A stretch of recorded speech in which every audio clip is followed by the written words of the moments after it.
Glenn and Ian after John MacDonald. Ladies and gentlemen, continuing the action in the welterweight division. Firstly, and introducing to you, fighting out of the blue corner, he's wearing the green trunks, weighed in at 10 stone and 8 pounds. He brings a 13-fight record, 10 wins, a 2 by knockout, only 2 losses and 1 draw. He's the current Midland area welterweight champion from Ilkeston. Would you please welcome Raeside? And across the ring, fighting out of the red corner, he's wearing the gold trunks trimmed with red and green. He weighed in at 10 stone, 6.5 pounds. He's undefeated as a professional. 6 contests, 6 wins, 3 by way of knockout. He's the real Hurricane from Battersea, Gilbert Eastman. Time for the bell is Nick White. Our referee in charge of the action is Ian John Lewis. This is 6 3-minute rounds. So Gilbert Eastman, talented welterweight, brother of Howard Eastman, the rising middleweight, who's also on this bill. Up against the rough handful, Cam Raeside from Ilkeston in Nottinghamshire. Shake hands. Brother Howard says Gilbert is the more talented of the 2 brothers, but he may just be being a little modest. We shall see. Came through a hard test last time out when he outpointed Ray Newby of Nottingham over 6 rounds in this ring in November. It's Gilbert Eastman from Battersea, literally about a mile from here. He's in the gold trunks, the green of Raeside, the 29-year-old who has won 10 of his 13 fights so far.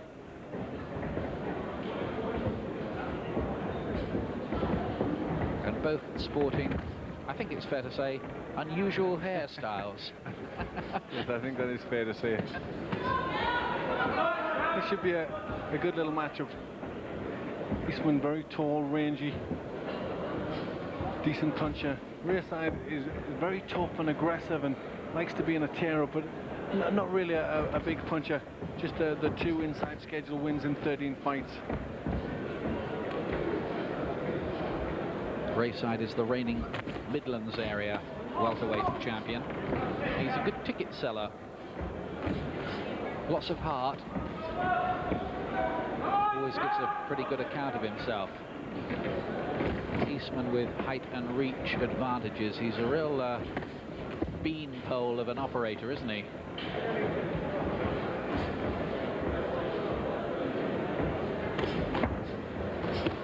Good right hand there by Gilbert Eastman. Got caught by Raeside's right hand, and then a rather slapping looking left too. Well, Raeside is managing as he comes in to land with some punches. His just a little quicker and crisper. Quick with a right hand then. I mean, this is what he's got to do. He's got to get inside the long arms of Eastman and work away, be busy, try and catch him with fast hooks. Raeside just might fancy himself here against this Gilbert Eastman, who's only had the 6 fights. Raeside was beaten on cuts by Gary Hiscox. His only other defeat was against the classy Ghanaian Joshua Clotty last August.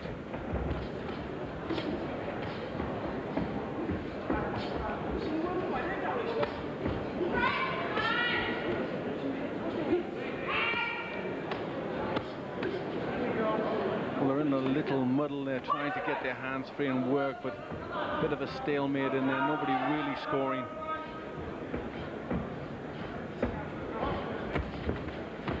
It's coming dangerously close together there after that jab by Raeside. Hold him, let him go. Raeside is trying to negate this reach advantage and prevent Gilbert Eastman working behind his jab by pulling his way in close and maybe looking for some body punching.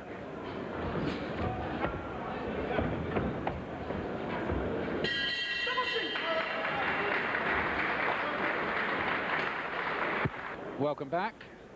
Some people spend their Valentine's night over candlelit dinners. We're at the Elephant and Castle Leisure Centre tonight, but we've got a very good European Championship fight coming up later with Terry Dunstan. And this is action from Gilbert Eastman and Cam Raeside. And Raeside having the best of the first round. Some good work there from him, just busier. Eastman not doing enough in the first round. Needs to get busy. Yes, he was very quiet, wasn't he? Eastman in the gold trunks, the green of the more experienced and 4 years older at 29, Cam Raeside. Raeside was born in Toronto. His parents are Scottish, but he considers himself English, if you can work that one out.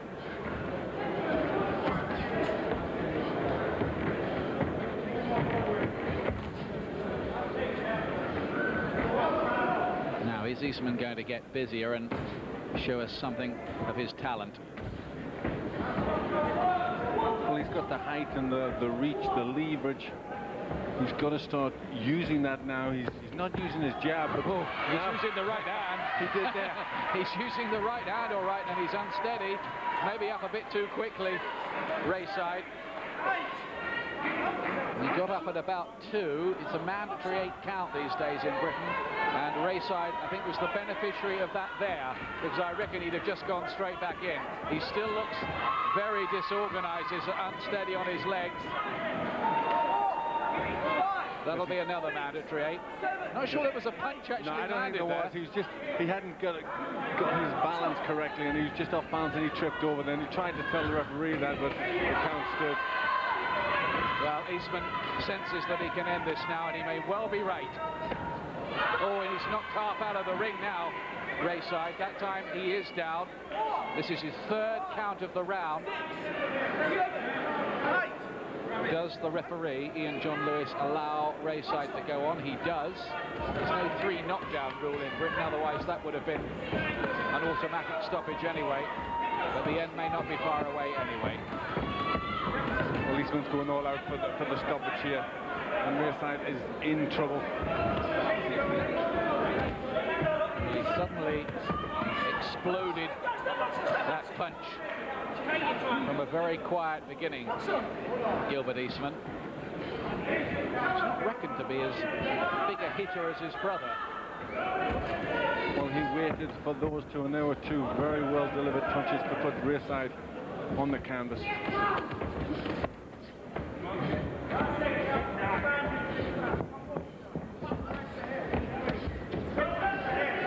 Raeside slowly getting himself back together, as indeed he needed to be.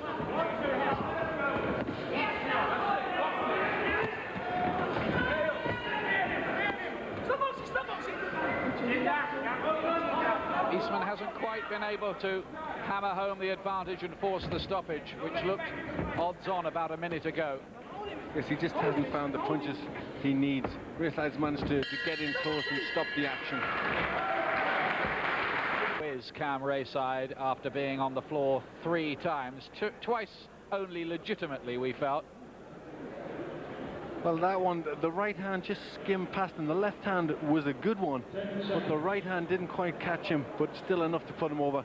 There, that one I don't think was a correct knockdown. He was just off balance and running away and tripped over. This, the 3rd one, certainly was, but again, pushed through the ropes a little. 3rd round.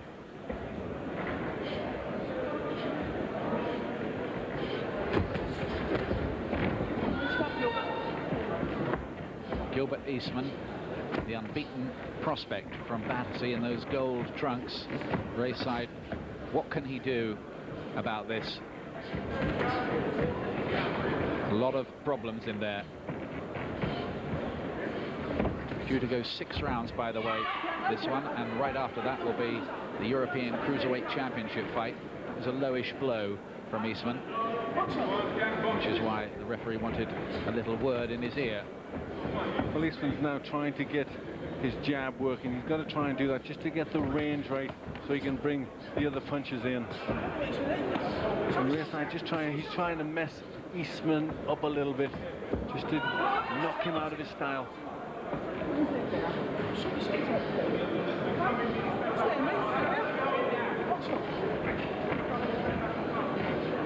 Eastman's at that stage where he'll want to get noticed.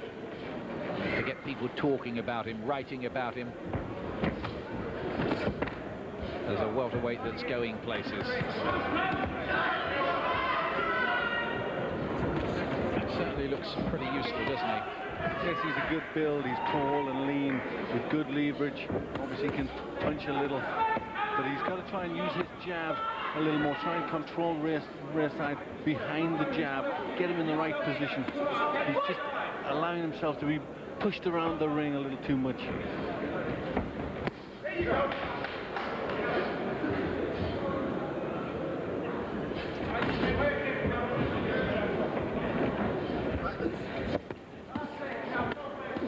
These punches from Raeside only hitting the gloves and arms at the moment. Eastman covering up well and just trying to find his own counters in there.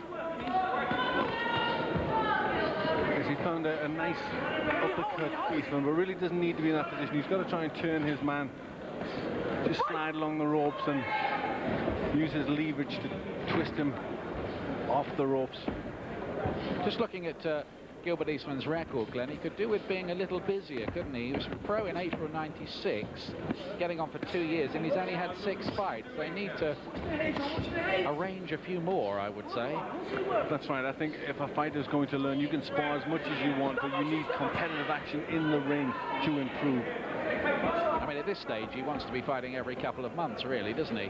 Yes, certainly. But early in a career, he needs to, every couple of months, even every month, you should be busy. Fight is next after this one. Gilbert Eastman in control here in the gold trunks and looking good to continue with his unbeaten run against Cam Raeside, who's making his usual honest battling effort. By the way, Raeside said he had that hairdo just for something to do because he was feeling bored. Let's hope he doesn't get bored too often. I'm glad you don't get bored like he does, Ian. I don't know, might suit me. Well, not good work there from Raeside. He's obviously stopping Eastman from working by pushing him back against the ropes and not allowing him to have any leverage. But he's not, he's just slapping away, and really the referee needs to split them up a little quicker so we can see better work.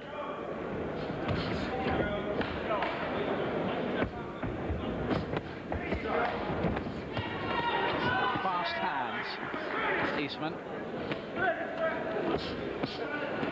But I think they'll be a little disappointed that he hasn't gone on to force a stoppage, having had his man on the floor 3 times in that second round. Yes, I think Raeside has done quite well to get himself back into the fight and certainly keep himself out of trouble. One of the big problems for Raeside here, as hard as he is trying, is that the second round was so emphatic on the scorecards. It may have even been scored 10-7 by the referee, probably 10-8, that it's a very big mountain to climb from there. Big deficit. Yes, that certainly, it puts you a long way behind. You have a lot to do after you have a bad round like that. This is effectively like losing 2 or 3 rounds in one, put simply. Usually the rounds are scored 10-9, for those of you not familiar with the scoring system. So Raeside's managing to nullify the work of Eastman, but he's not landing with any good punches himself. Raeside has managed to break up his rhythm, and Eastman isn't being allowed to dictate and dominate in the way perhaps you might have expected or he would have wanted. Well, he's allowed himself to be pushed back on the ropes, and he stayed there, and he can't get any leverage when his feet are together and he's lying back on the ropes. He needs to come off the ropes to find his range and get his leverage.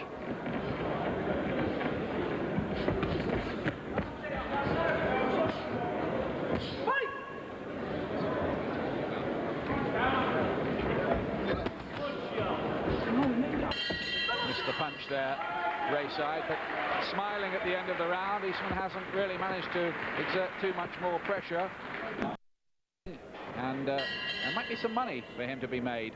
He's got to win tonight, and that is no formality.